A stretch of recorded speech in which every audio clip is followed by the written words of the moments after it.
said, 70 is 70. She said, Judy, 70 is the new 50, and it's just a number. And I remember that. Yeah. And the people... 70 is 70, she said. Judy, 70 is the new 50, and it's just a number. And I remember that. Yeah. And the people that I know who are older and spirited look like they were having a good time. The courthouse queen, who made $47 million a year, had dark secrets. Former staff sued her for age discrimination. They claimed she fired people for being too old. Others accused her show of avoiding certain litigants to maintain a specific look. Behind the justice was alleged bias and workplace chaos. More than 20 employees fled in 5 years. Then came 2020. She disappeared as tabloids spread lies about brain disease. She fought back with a $5 million lawsuit. But her 2025 comeback on streaming revealed something nobody expected. The truth about her transformation is more disturbing than anyone imagined. Judith Susan Blum was born on October 21, 1942 in Brooklyn, New York, just as the world was still gripped by war. Her parents, Murray and Ethel Blum, were the kind of people who didn't complain even when times got hard. Murray was a dentist. Ethel worked in an office, and they made a life together in a city that never slowed down. Brooklyn back then was overcrowded, noisy, and filled with families trying to stay afloat after the chaos of World War II. By 1946, over 100,000 families across New York City were still waiting for decent housing. Rent was high, food was rationed, and inflation hit a staggering 14% in 1947. Judy's father did what he could with his small dental practice, but money was always tight. Her mother, Ethel, often sewed clothes from leftover fabric scraps just to keep the family going. Judy, still barely 5 years old in 1947, helped with chores while air raid sirens wailed through the streets every month like distant alarms from a world that hadn't quite settled down. When she was just a baby, her father left home to serve in the military. It was 1943, and the war was still raging. That meant Ethel was left alone in Brooklyn with a toddler, forced to manage everything during blackouts and food shortages. Judy, even as a 1-year-old, lived through the strain of ration stamps that only allowed 48 points a month for canned goods. Her world was filled with stress, responsibility, and sirens, and it shaped her. By the time her father returned in 1945, millions of American veterans came home different. Murray was no exception. Judy was now 3 years old, and her once quiet household had turned into something more tense, more uncertain. Divorce rates were rising across the country, up nearly 50% by then. And while her parents stayed together, the emotional weight never left. At just 4 years old, Judy was already organizing games and managing other kids in the neighborhood. She didn't just grow up fast. She had no choice. In 1955, something happened that stayed with her. At 13, during a casual family gathering, she overheard whispers that her grandfather, Murray's father, had once been a bootlegger. Back in 1932, during the Great Depression, he smuggled liquor around Brooklyn to get by while unemployment soared to 24%. The story went that he hid bottles beneath the floorboards, using dental supply routes to avoid suspicion. In 1934, police nearly caught him during a sweep that netted over 500 people, and the family almost lost everything. Judy was stunned.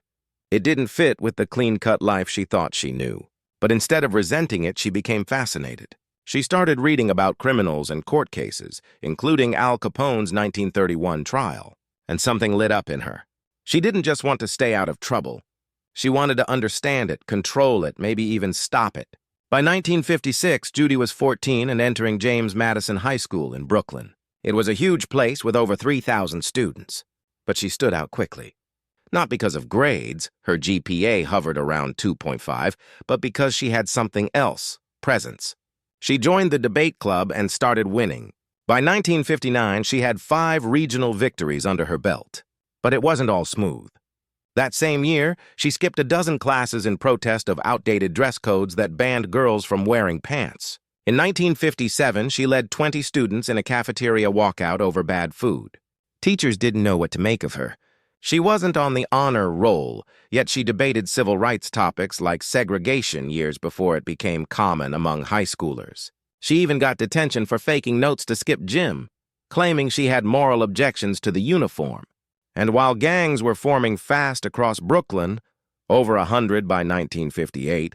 Judy stuck to her own rules, never joining anything she didn't believe in. She wasn't trying to impress anyone. She was just being Judy. By 1960, the civil rights movement was starting to shake the country, and Judy left Brooklyn for Washington. D.C. she enrolled at American University, majoring in government. Back then, campuses still tried to control women. Curfews were strict, pants were forbidden in class, and any trace of independence was policed. But Judy didn't shrink from it. She joined the Pi Sigma Alpha Honor Society, one of the few women to do so, and publicly challenged male professors on women's rights. While others hesitated, she spoke up. She graduated in 1963, 3 years after enrolling, at a time when most women were still expected to be secretaries, nurses, or housewives. But Judy wasn't interested in what was expected. She was interested in what was fair. After graduation, she returned to New York and entered New York Law School, where things got even tougher. By 1963, women made up less than 5% of law students nationwide. The halls were filled with stares, questions, and casual cruelty. Professors didn't take her seriously. Male classmates told her she didn't belong. Still, she stayed. In 1964, the Civil Rights Act was passed, and Title VII outlawed discrimination in hiring, including sex-based discrimination. But schools hadn't caught up. Judy had to navigate all of it on her own. She worked part-time as a legal secretary during law school, where one day, almost by accident, she discovered evidence of corporate fraud. Someone had falsified financial documents. And while it never made headlines, it made her rethink everything. She didn't want to be just another lawyer in a big office. She wanted to do something that mattered. In 1965, she graduated with her JD and passed the New York bar exam on her first try. That was no small thing. Pass rates were around 70% at the time, and the legal world was still deeply hostile to women. Judy applied to firm after firm. At least 5 rejected her outright, some without even giving a reason. She threatened legal action under Title VII, even before it became a common tool. In 1972, Judy Scheindlin had already walked away from a corporate law job 5 years earlier. She left that behind to raise her children, Jaime and Adam. But that year, a law school friend told her about an opening in New York City's family court system. She took the chance. That decision would throw her into the middle of one of the most broken systems in the city. Over the next 5 years, she handled thousands of cases involving child abuse, domestic violence, and juvenile crime. Some say the number was over 20,000, but that likely includes her later years as a judge. Still, during those early years, the courtroom was brutal. The 1970s were already unstable, and she found herself battling a system full of corruption. Her no-nonsense style clashed with judges who wanted to look the other way. Juvenile crime was spiking. The 1974 Juvenile Justice and Delinquency Prevention Act had just been passed, trying to keep kids out of adult jails, but enforcement was inconsistent. Meanwhile, she was also living through her own personal shifts. She divorced Ronald Levy in 1976 after 12 years of marriage. A year later, in 1977, she married Jerry Scheindlin. But none of it stopped her. She kept going after abusers, exposed fake foster care records, and pushed reforms that actually reduced repeat offenses. She worked in a city where child neglect cases were heartbreaking and growing. Reports of domestic violence rose by 20% during that decade, and she saw every angle of it.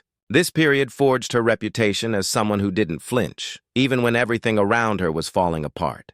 By 1975, she took on a case that changed everything. A powerful businessman was accused of neglecting his child, and most prosecutors wouldn't have touched it.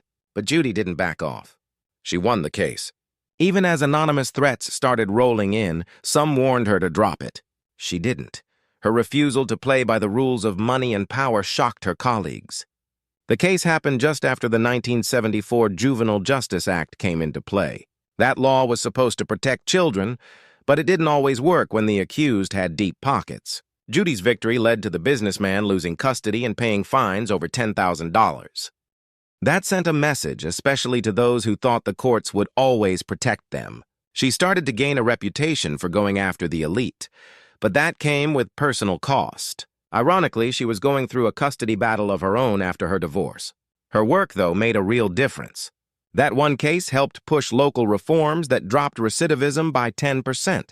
For the child involved, it broke a dangerous cycle.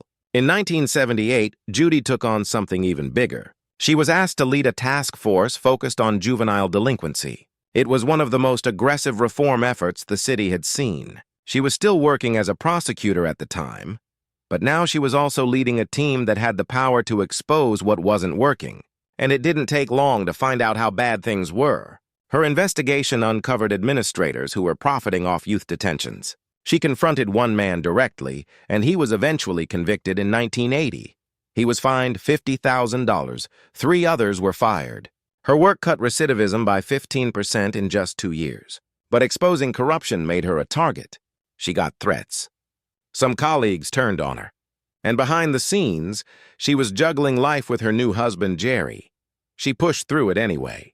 Her work aligned with federal reforms led by Senator Birch Bayh. But on the local level, it created tension. Still, hundreds of kids were saved from being thrown into adult jails or shuffled into dead-end systems. That work nearly cost her career, but it led to her appointment as a judge in 1982. That same year, Mayor Ed Koch appointed her to the Bronx Family Court. Her workload exploded. She ruled on more than 150 cases every single week. She cut down court backlogs by 40%. Her style was harsh, but it worked. Some defense attorneys called her a monster, but she didn't care. She saw the worst of humanity, parents using their kids in custody battles, welfare cheats scamming the system. One mother even drilled her child under the arms. The case was horrifying.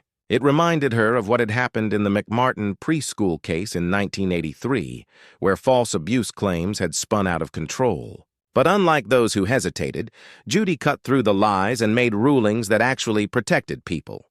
Her courtroom became known for moving fast, but never without care. By 1986, she was promoted to supervising judge in Manhattan's family court. That year, she made headlines again. After a child abuse case ended in what she saw as an absurdly soft sentence, she called it out publicly. Defense attorneys were furious. They demanded she be removed, but she didn't back down. She pointed to real cases like the McMartin trial that ran from 1983 to 1990, where aggressive interviews led to false allegations and millions wasted. She saw the same patterns in her own court. People lying, using children for money, avoiding work. She clashed hard with one lawyer who claimed their client deserved luxury while living off welfare. Judy snapped back, "Not on my money, she doesn't." That kind of talk nearly cost her job, but it also made her famous. She exposed failings by social workers and called out a system that often let the most vulnerable fall through the cracks. By 1990, she was already well known in New York legal circles. But that year, the Los Angeles Times put her in front of the whole country. They profiled her courtroom, and one case stood out. She sentenced a father who neglected his children to serve community service in a homeless shelter. It wasn't just punishment. It was a lesson in empathy. She had ruled on over 20,000 cases by then.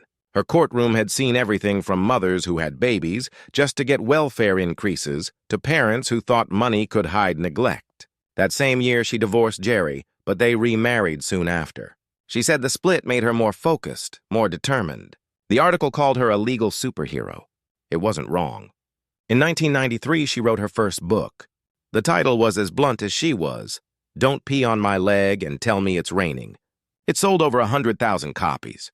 In it, she let loose on everything: corrupt court officials, lazy litigants, people having children just to get benefits. She told stories straight from the courtroom: a woman demanding Manhattan housing without working, parents using kids as bargaining chips, juvenile delinquents walking free over and over again. She blasted social workers, too, especially when they fumbled abuse cases. She saw the same patterns that had ruined the McMartin trial, where coercive interviews led to 360 false accusations. The book didn't hold back, and neither did the public. They loved it. That same year, 60 Minutes ran a segment on her. It showed her scolding a man in court for lying under oath. That clip went viral. Suddenly, TV producers were calling. She'd handled over 150 cases a week, cut through lies, and now the rest of the country wanted to watch her do it live. In September 1996, Judge Judy premiered. It wasn't expected to be a hit, but the moment she appeared on screen, everything changed. She ruled over real cases with her same sharp tongue. At first, the ratings were modest, around 1.5, but by the end of the first season, it climbed to 2.1. She was outpacing other shows fast. In early episodes, people were shocked. The cases felt real. She didn't let anyone fake their way through a hearing. In February 2000, a biography special admitted producers hadn't expected the show to blow up, but it did. She started getting recognized everywhere. At its peak, the show averaged nearly 10 million daily viewers. By the second season in 1997, the ratings were up to 4.3. Eventually, in 2009, she even passed Oprah, hitting 4.4 and ending a decade-long reign. One of the most unforgettable cases was a pet custody dispute that spiraled into chaos. People claimed assault, neutering threats, and fraud all in one episode. Viewers couldn't stop watching. Shandlin was earning around $1 million a year at the time, but the show's success changed everything. By 2008, she was averaging 9 million daily viewers. Her tough rulings on scams, lies, and animal disputes made her a TV empire. In 1999, the show aired one of its most gripping episodes, a family inheritance fight that got ugly fast. Ratings spiked by 20%. Viewers loved the drama, especially when Judy forced the truth into the open. Around that time, she was making $7.8 million a year. CBS executives were shocked when she'd hand over salary demands in sealed envelopes and walk away if they weren't met. But it worked. By 2001, she took on a scam involving a fake Craigslist car sale. A $7,000 fraud was exposed on air. The public response was so strong it led to real arrests outside the show. Viewers saw more than entertainment. They saw justice. Then came 2005. After 10 seasons, she negotiated a salary that shocked Hollywood, $25 million a year. 2 years later, it was $30 million. She made it clear if CBS didn't agree, she'd produce her own show. That move paid off. By 2010, she had 9.6 million viewers per day, more than Oprah. She'd built a $500 million fortune, bought a $24 million jet, and owned homes across the country. In 2007, something explosive happened behind the scenes of Judge Judy.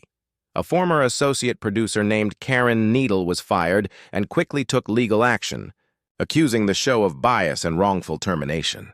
She claimed it was discrimination, but Judy and the team pushed back hard, saying it had nothing to do with bias and everything to do with performance. Just as that storm was building, another one hit. In December 2007, a second producer, Jonathan Sebastian, also sued the show, echoing the same claims. But Judy wasn't one to back down. She fought both cases and won. The lawsuits didn't hurt her. They did the opposite. Ratings skyrocketed. By 2008, Judge Judy was pulling in nearly 10 million viewers a day, making it the most watched syndicated court show in the country. People couldn't stop watching. Some staff accused Judy of being too abrasive, and critics like Judge Joseph Wapner called her discourteous. But Judy didn't flinch. She said she didn't have time for mudslinging. Ironically, the chaos made her stronger. Her blunt courtroom style, capped with a $5,000 claims limit, became its own brand of addictive television. By 2010, after 14 seasons, Judy finally won her first Daytime Emmy for Outstanding Legal Courtroom Program. But even that moment came wrapped in controversy. One case involving a teen defendant triggered outrage. Judy had grilled the teen about smashing TVs and harming a pet. And when she pushed a homeless boy to tears on air, the backlash was immediate. Critics called it demeaning. Wapner came out again, accusing her of arrogance and misrepresenting what real judges should be. Still, the public kept watching. No ethics investigations were launched, and by then over 2,000 episodes had aired, averaging 6 to 7 million daily viewers. Judy defended her actions, saying she was teaching young people responsibility. Her courtroom wasn't just TV, it became a place where justice met drama, and drama paid off. Then in 2013, a surprising legal twist flipped the script. This time, Judy was the one filing a lawsuit. She sued her former lawyer, Fred Fenster, for malpractice in a $1.7 million dispute that had its roots all the way back in 1999. Two producers of the show, Kay Switzer and Sandy Spreckman, said Fenster had failed to secure the royalties they were promised. Judy testified that she had verbally agreed to include them in the deal, but Fenster's mishandling led to a financial mess. It turned into a battle over the enormous profits from the show. Fenster had represented multiple parties, leading to serious conflict of interest questions. The case was eventually settled quietly, but the impact rippled out. In 2022, CBS won a related case seeking $5 million in profits from library sales. Judy's empire survived intact, her net worth climbing past $440 million, but the whole thing exposed just how vulnerable even a television powerhouse could be when legal trust is broken. In 2015, the show hit a new level of bizarre when it featured a case involving celebrity impersonators and identity theft. A manager had allegedly hired a fake performer for a $5,000 gig, scamming both fans and the artist. What started as a strange small claims case escalated fast. Judy uncovered forged contracts and stolen identities.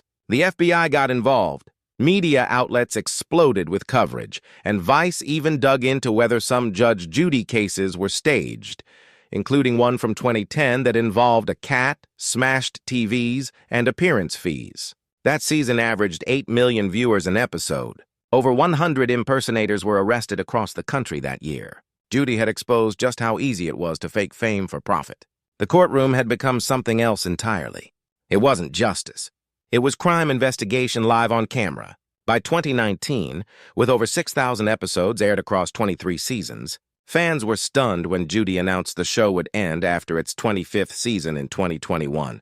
But behind that announcement was something bigger. In 2017, she had quietly sold the show's library, more than 5,200 hours of content, to CBS for somewhere between $95 and $100 million. It was a strategic move.